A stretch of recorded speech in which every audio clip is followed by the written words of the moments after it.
देखो, जीवन में ना सलाह लेना ज़रूरी है। लेकिन जब भी आप लाइफ में सलाह लेते हो, ये ज़रूर देखो कि सलाहगिर जो है कैसा है। जिस समाज परिवार परिवेश में हम रहते हैं ना, हमें बहुत सारे लोग जो है मुफ्त में एडवाइस देते रहते हैं। मतलब मुखिया बन के, धर्मगुरु बन के, धर्म उपदेशक बन करके, बुद्ध कृष्ण बन के आपको हमेशा ही हमेशा उपदेश देते रहेंगे। मतलब उनके धरती पे आने का जो मोटो मकसद है वो सिर्फ और सिर्फ है ज्ञान बांटना। हालांकि खुद जो होते हैं अंधकार में रहते हैं, ज्ञान की बूंद भी उनके दिमाग में नहीं होती है, लेकिन दूसरे को इस ढंग से उपदेश देंगे जैसे लगेगा कि उनसे ज़्यादा धरती पे तो ज्ञानी है ही नहीं। अब देखो, थोड़ा सा यहाँ रुक जाओ और अकेले बैठना, चुपचाप बात करना अपने आप से कि जो इंसान हमको ज्ञान, बुद्धि, विवेक, विजडम, नॉलेज दे रहा, क्या उसका वो लेवल है। दुर्योधन जो था, शकुनी से लेने गया था अपना ज्ञान। हाँ, हर जगह पे शकुनी पीछे से क्या करता था, उसको ज्ञान देता था। और ज्ञान भी कैसा देता था, नकारात्मक ज्ञान। और शकुनी के दिए हुए ज्ञान पे चलने के चलते दुर्योधन का पतन हो गया और दुर्योधन ने पूरे जो कौरव साम्राज्य थे सबको तितर बितर कर दिया, अस्त व्यस्त कर दिया, सबके जीवन लीला को समाप्त कर दिया, पूरे कौरव वंश को ही खात्मा कर दिया। अब देखो, हम भी जिस समाज परिवार परिवेश में रहते हैं ना, हमारे पास बहुत सारे ऑप्शन आते हैं। अरे क्या करें, नहीं करें, कैसे करें, बढ़ सकते हैं, नहीं बढ़ सकते हैं। बहुत सारी जो दिमाग में होते हैं ना, थॉट्स चलते रहते हैं।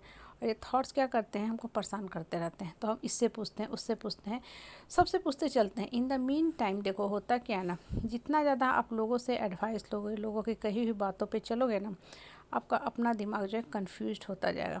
आपको अंत में समझ में ही नहीं आएगा कि हम करें तो करें क्या, बढ़े तो बढ़े कैसे, क्या करें, नहीं करें, कैसे कर सकते हैं। तो जब आप स्थिर भाव से बैठोगे ना, तब आपको अंतर मन बताना शुरू करेगा कि अच्छा, ये कॉलेज बहुत अच्छा है, ये ब्रांच बहुत अच्छा है, इस ब्रांच में इतने सारे ऑप्शन निकल रहे हैं। हो सकता है आपने जिस ब्रांच का चयन किया हो एडमिशन लेने के लिए, कुछ लोग कहते हैं अरे तुम कौन सा घिसा पीटा पुराने ज़माने का ब्रांच लेके पढ़ रहे हो, इस ब्रांच की आज के टाइम में क्या यूटिलिटी है। और आपका मन जो है क्या हो जाए, डगमगा जाए, डोल जाए। आप कहो कि हाँ सही बोल रहे हैं, इस ब्रांच का कोई यूटिलिटी नहीं है, और आप छोड़ दो। इन द मीन टाइम आपने एक अच्छा सा कॉलेज छोड़ा, कॉलेज का टैग छोड़ा, वो ब्रांच को भी छोड़ दिया, और लोगों की कही हुई बातों में second tyre, three tier college में चले गए और एक ऐसा ब्रांच को लेकर पढ़ रहे हैं जो प्लेसमेंट भी आपको सही ढंग से नहीं करवा पा रहा, क्योंकि कॉलेज का ही नाम, गांव, पता सही नहीं है। उस कॉलेज का अपना भी तो अस्तित्व होना चाहिए सही, कि वो अपने बच्चों को, अपने स्टूडेंट को जॉब दे सके। इसलिए देखो, बहुत ज़्यादा एडवाइस मत लिया करो, थोड़ी जानकारी लो, नेट पे पढ़ो, यहाँ वहाँ पढ़ो। कुछ अच्छे लोग हैं जो आपके दिमाग के हिसाब से जानकारी रखते हैं, उनसे थोड़ा पूछो और फिर आगे बढ़ जाओ। जितना ज़्यादा आप पूछोगे ना, आप कन्फ्यूज होते जाओगे और in the mean time decision गड़बड़ाता जाएगा। जब इंसान के दिमाग में सैकड़ों लोग बैठ जाते हैं ना, उसी समय डिसीजन गड़बड़ाता है। दुर्योधन के ऊपर बहुत सारे लोग बैठे हुए थे और दुर्भाग्य से दुर्योधन अपने जिन शुभचिंतकों से घिरा रहता था ना, वो सारे कुलसित बुद्धि के थे। इसलिए उन लोगों ने क्या किया, दुर्योधन के सर पे बैठ के निगेटिविटी की परत दर परत इतना जमा कर दी कि दुर्योधन किसी हल तक, किसी निष्कर्ष तक सही ढंग से पहुंच ही नहीं पाया। और अंत में क्या परिणाम मिला, युद्ध। इसलिए देखो, जीवन में ना आपको कोई भी काम करना है, पहले खुद से बात करो कि मेरी क्या कैपेबिलिटी है इस काम को करने लायक या नहीं करने लायक। क्या मैं बढ़ सकता हूँ, नहीं बढ़ सकता हूँ। अगर मुझे बढ़ना है तो मुझे क्या करना होगा, क्या मेरे पास उतने ऑप्शन है, रिसर्च है, साधन है, स्रोत है। और सबसे बड़ी बात, मेरा अपना कैपेबिलिटी क्या करता है, क्या मेरा मन भी उतना कैपेबल है कि मैं इतना हाई लेवल का काम कर सकता हूँ। बहुत लोग ठान तो लेते हैं, लेकिन उनकी विल पावर कमज़ोर होती है, क्योंकि दुनिया में कोई भी ऐसा काम नहीं है जिसे कि आप विल पावर से करो और सोचो कि हमको खाली सफलता ही मिले, हमको सक्सेस ही मिले। नहीं, कभी भी पॉसिबल नहीं है।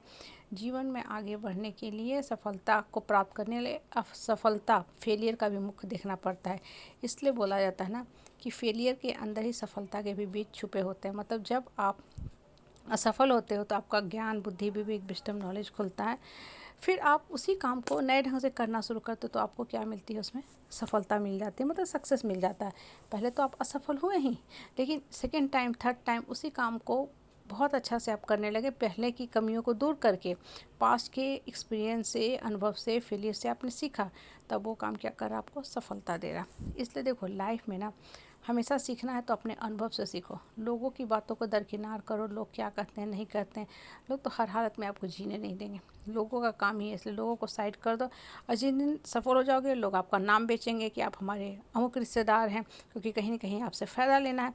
इसलिए सिर्फ मन को ऊपर वाला से जोड़ो और निस्वार्थ भाव से अपने